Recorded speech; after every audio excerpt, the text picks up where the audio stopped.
Welcome to Hot Seat, a twist on our interview sessions to see our guests handle spicy jelly beans. I'm Hudson. And I'm Trinity. Today we will have Oklahoma Teacher of the Year finalist Mr. Scott Smith, who teaches art at the Life Ready Center. Thank you for joining us, Mr. Smith. Thank you for having me. There are 5 levels of spicy jelly beans, with the least spicy being Sriracha and the spiciest being the Carolina Reaper. Before each question, our guests will eat jelly beans of increasing spice. Are you ready, Mr. Smith? I think I am. Let's start with the first bean. Okay, here we go. What inspires you to teach every day? Oh, boy, I love to teach. You guys really are a big inspiration for me. I don't want to grow up too fast. I'm 49 years old, so I think I'm holding it off pretty good. But the one thing is, I really have always loved having an imagination and being creative. And I think the key to keeping your creativity is being in touch with your inner child. And so sometimes adults, I think, forget the importance of being a kid. And so my job as an art teacher allows me to be around children who practice creativity all the time. So it helps to keep me fresh and help me to hone my own craft. You ready for the next bean? Almost, I think so. I'm kind of stuck in my teeth. I like Sriracha, though. Sriracha's good. All right, here we go. Could you tell us why you love teaching art? I think it goes back again to the inner childhood. I think people forget sometimes how small childhood is in relation to your entire life. And so students out there, I know you want to be independent and I know you want to be grown up, but trust me when I tell you, one day you're going to miss those Barbies and those G.I. Joes and those Spider-Mans. So, enjoy the childhood while you have it. Adulthood is coming. It will get here soon enough. Enjoy being a child. Time for bean number 3. Okay. Now, 2 was quite a bit spicier than number 1. So let's see how this is. Okay, here we go.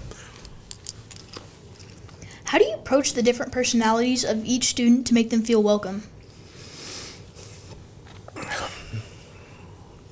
I guess it's just easy because with art people are so different. I think I tell my students this. I want you to be yourself. I don't want you to try to be anybody else because there's already a Scott Smith, there's already a Vincent Van Gogh out there. There's already a Madonna or a Pink or a Beyonce or whoever. But there's nobody else that's you, and you're the expert of that. So rather than wasting your time trying to be somebody else, I would much rather you be your own unique self.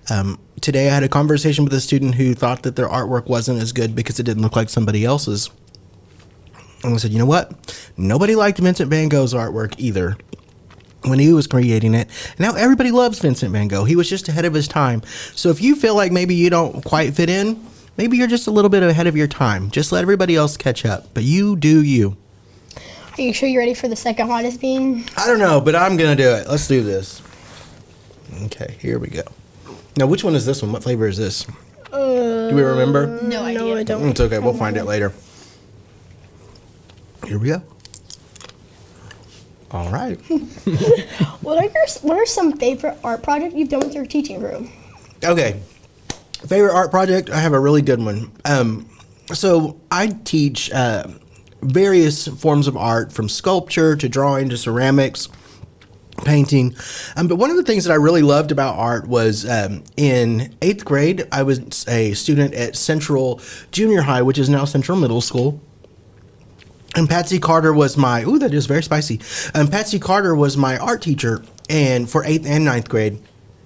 And I remember she made marionettes with the 9th graders, and I was so envious. I wanted so bad to make a puppet, and I begged her, I think, probably every week, Miss Carter, I'm ready. Please let me make this marionette.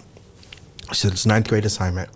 So when my 9th grade year got there, and I was able to make my puppet, I made Rogue from the X-Men. I don't know if you guys are familiar, but I made that puppet, and I just loved it. That project was as fun as I thought it was going to be. It was probably even better, and I loved the end result.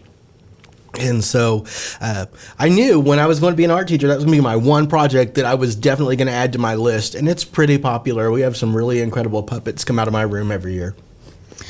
The last bean is the Carolina Reaper, whenever you're ready. Oh my gosh. So I will tell you while we're waiting for this last one to go down, my children make a lot of really interesting puppets. We've had some students make puppets like as a tribute to a friend. Like one of my students had a friend that passed away at a very young age, and so she created a angelic puppet to represent her friend. And we've had, oh my gosh, lots of people do Cookie Monster or Elmo because they're furry and fun. But probably the most interesting and fun time we had is one of my kids did Jason from Friday the 13th. And I'm a big horror movie fan, which is a big part of why I love art, because there's a lot of art involved with making fantasy films. And it was so exciting because I went to a horror movie convention and I brought the puppet just in case. And C.J. Graham, who played Jason in Friday the 13th, Part 6, Jason Lives, does some training out on Fort Sill. And so he gave me 30 autographed photos to bring back to my classroom to give to my students as incentives. But he also signed that Jason puppet for my student and made him a little video so I could bring it back to him. So that was really fun to see my kid, light up and get super excited that the celebrity got to see the puppet of the character that he plays. It was really exciting. What's one thing you think every student should know? Let's see. Every student should know that this too shall pass. Anytime you have a struggle, please understand that something that may seem so big and so stressful and so horrible at the time, if you can just kind of put things in perspective, I think it'll really help. Sometimes when something really worries me, I ask myself, what is this going to look like next week? And if it still looks like it's going to be kind of stressful, I say, well, what is this going to look like next month? And if it still looks like it's going to be stressful, I say next year, and I keep going until I zoom out enough that I understand how small that problem really is in the relation to my entire life. And sometimes just getting a handle on your fear or your anxiety and coming up with a plan and just kind of understanding yourself and knowing yourself, trusting yourself and believing in yourself, there's not a problem that you will not make it through. I promise you. That's a cool quote. Thank you. Thank you for joining us on Hot Seat.